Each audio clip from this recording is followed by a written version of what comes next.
আসসালামু আলাইকুম প্রিয় দর্শক, চলে আসছি ফরিদপুর জেলার সালথা উপজেলার বালিয়াগট্টি বাজারে। বাজারটি প্রতি শুক্রবার এবং সোমবার সকাল থেকে মিলে থাকে। আমরা দেখছি পাট কিন্তু আসা শুরু হয়েছে। পাটের আমদানি মোটামুটি ভালোই আছে এবং এই বাজারে পাটের কোয়ালিটি কিন্তু ভালো। এবার কিন্তু মানুষের পেঁয়াজ চাষে ধরা, এই কারণে আপনারা যখন এই পেঁয়াজের বীজ কিনবেন, ভালো মানের বীজটা কিনবেন। আমাদের কাছে কিন্তু ওই লালতির হাইব্রিড সেকেন্ড জেনারেশন অরিজিনাল বীজটা পাবেন এবং দেশীয় বীজটা পাবেন। যাদের প্রয়োজন কিং জাতের দেশীয় বীজটা পাবেন। যাদের প্রয়োজন আমাদের সাথে যোগাযোগ করে সংগ্রহ করতে পারবেন। আমরা অলরেডি জেনে গেছি পাটের বাজারও কিন্তু একবার খারাপ না, মোটামুটি ভালো আছে। এই পাটটার দাম দর চলতেছে, তারপরে ভাইরা একটু দেখবে, দেখিয়ে তারপরে সেটেল হয়ে গেছে। আমরা বলছিলাম যে এই বালিয়া বাজারে সাধারণত পাট দাঁড়ায় না, সরাসরি ঘরে ঢুকে যায়। এই ঘরে দেখেন, ঘর লেভেল এসে সরাসরি ভ্যান ঢুকে যায়। এই পাশে প্রত্যেকটা ঘরে ভ্যান ঢুকে যায়। এই জন্য দাম দর খুব একটা দেখানো যায় না, স্লিপ দেখানোর পর বোঝা যায়। তারপর আমরা স্লিপ দেখে বা ব্যবসায়ীর সাথে কথা বলে ফাইনালি জানাবো। আমরা এখানে এক ভাই বসে আছে। আসসালামু আলাইকুম ভাই, কি অবস্থা, কেমন আছেন? কি অবস্থা? বাজারে তো পাট তো আপনাদের সরাসরি ঘরে ঢুকে যায়, এখানে আপনাদের সাথে কথা না বলে আসলে পাটের দাম সঠিক জানানো সম্ভব না। কি অবস্থা, কেমন কিনতেছেন আজকে? বাজার 700, 800, 900।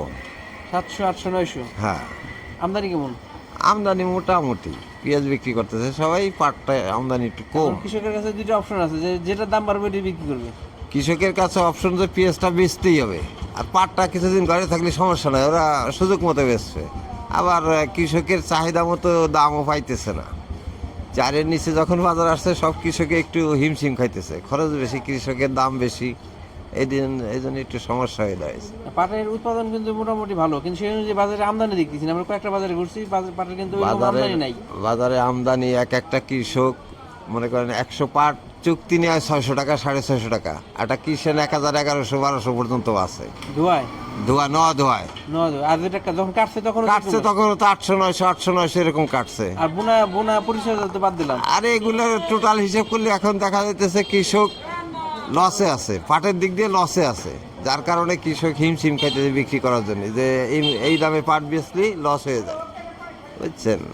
এই জন্যই পেঁয়াজ বিক্রি করতেছে, যাদের পেঁয়াজ আছে পেঁয়াজ বিক্রি করতেছে, যাদের একেবারে কিছুই বেচার নাই তারাই পাটটা বেচতেছে। আপনি একাধারে কৃষকও এবং ব্যবসায়ী, সেই হিসেবে যেহেতু নিজের কৃষক, আমি নিজে একজন কৃষক। নিজের ব্যবসায়ী, এই ক্ষেত্রে পাটের দামটা কেমন হলে আপনাদের কৃষক হিসেবে মোটামুটি 5000 টাকা বাজার থাকলে কৃষকের কিছুটা থাকে, আর কি কিছুটা থাকে, যে ভারী একটা লাভবান তাও না। হয়তো দেখা গেল যে ওই পেঁয়াজে একটু কম হইলো, পাটে একটু পাইলো, একটা দিয়ে আর একটা সারি নেয়। কিন্তু যখনই চারের নিচে বাজার আসছে, তখন সব কৃষকই লসে আছে। অন্যান্য ফসলের কিন্তু শর্টকাট একটা আছে, এই পাটের ক্ষেত্রে কোনো শর্টকাট নাই। না, পাটের ক্ষেত্রে যেমন ওই রোপণ থেকে শুরু করে একবারে কাটা পর্যন্ত, ধোয়া পর্যন্ত, শুকানো পর্যন্ত এবং বাজার নিয়ে আসা পর্যন্ত অনেকগুলি ধাপ। এবং এবার তেলের ক্রাইসিস গেছে, ওই সময় সেচে অনেক খরচ হয়ে গেছে। মনে করেন প্রতি বিঘা জমিতে 2000 টাকা করে সেচে নিছে, একটা সেচ দিয়ে দিয়েছে 2000, যারা 3টে সেচ দিয়েছে 6000 টাকা লাগছে। 1 বিঘা জমিতে 3টে সেচ দিয়ে 6000 টাকা লাগছে। এদিক দিয়ে সব দিক দিয়ে হিসেব করলে এদের এইবার খুব খরচটা বেশি হয়েছে, যার কারণে কৃষকের পোষাইতেছে না, বুঝছেন? কৃষক একটু দুর্বল হয়ে পড়ছে এই রেটের দিক দিয়ে।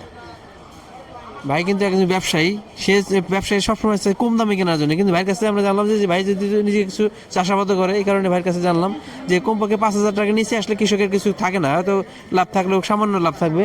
এই কারণে এই যে একটু দাম একটু বাড়তি দরকার, কারণ পাটের কোনো শর্টকাট নাই। পাট একবারে জমি চাষ থেকে রোপণ থেকে শুরু করে কাটা, ধোয়া এবং বাজার নিয়ে আসা পর্যন্ত অনেকগুলো ধাপ, এবং প্রত্যেকটা ধাপই খুব কষ্টকর। এখানে পাটটা দেখি ভাই কেমন দাম হলো। ভাই কেমন দাম হয়েছে? 3800 বলে, আমাদের বাজেট ছিল 2900, 3900। পাটটা কিন্তু মোটামুটি ভালো কোয়ালিটি পাট, হয়তো সেটেল হয়ে যাবে। সেটেল দেখা যাক।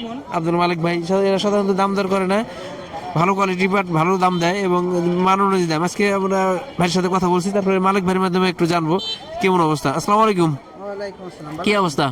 ভালো ভালো। পাটের আমদানি কেমন? না, আমদানি কম, ভিজে তো, ভিজে পাট ভিজে। কেমন দিয়েছেন আজকে? আজকে দাম দিচ্ছে 3800 তো 3900। 38 থেকে 3900। দুইটা একটু বেশি হয়ে গেছে।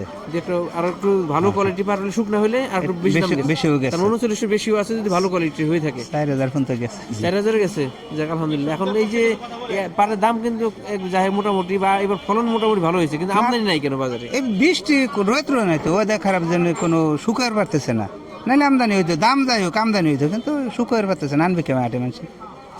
আনবার হতেছে না। দেখা যাক, দুইজন ব্যবসায়ীর সাথে কথা বললাম, আবার দুইজন কৃষকের সাথে কথা বলছি। তারা বলছে যে মোটামুটি যে 3800, 3900 এবং মালিক ভাই বললো যে ভালো কোয়ালিটি পাট হলে কিন্তু 4000ও আছে, তবে 4000 পাটটা ওরকম শুকনা ভালো কোয়ালিটি পাটটা, প্রিয় দর্শক। আর যারা এই যে পাটখুরি বিক্রি করতে চান বা কিনতে চান, আমাদের সাথে যোগাযোগ করলে কিন্তু আমরা একটা লাইন করে দিতে পারি। আপনাদের যাদের পাটখুরি আছে শুকানো অবস্থা, এখন অবশ্য ভিজা, শুকানো অবস্থা হলে আমাদের সাথে যোগাযোগ করলে, যারা কিনেন এবং যারা বিক্রি করেন আমাদের মাধ্যমে যোগাযোগ করলে আমরা লাইন করে দিতে পারবো। প্রিয় দর্শক, মোটামুটি একটা ধারণা পেয়ে গেছে পাটের বাজারে আজকে 3800, 3900 এবং ভালো কোয়ালিটির 4000ও আছে।